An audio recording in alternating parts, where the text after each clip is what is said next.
T'lutem, a ke mundësi një herë të vetme, me mësu me i ba gjanat për shkak të dashnisë, me i ba gjanat për shkak të asaj për cilën ti je ba me cilën je ba.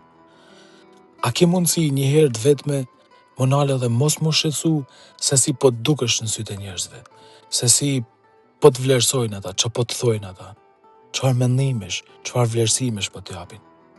Mos i ban gjanat për hatret e tjerëve, për mu pa për e tjerëve.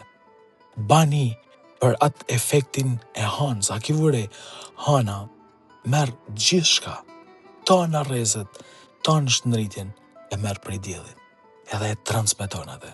Prandaj, ti tanë dritën tanë e merë për i Zotit, tanë bukurin tanë e merë për i ti, tanë forcën tanë e merë për i ti. Prandaj, udhëroj botës atë çka Zoti ty t'ka ba, me ato që ai ty t'ka pajis, me tonë shëndritjen që vjen për i ti. Por mos si ban me marrë duar turkitje për i tjerve, bani për shkak të lavdisë së Zotit. Bani për më dëftu tjerve sa i mrekullueshëm a Zoti, sa i mirë është Zoti, sa i fantastik është tregu me ty, sa i mrekullueshëm është tregu me ty.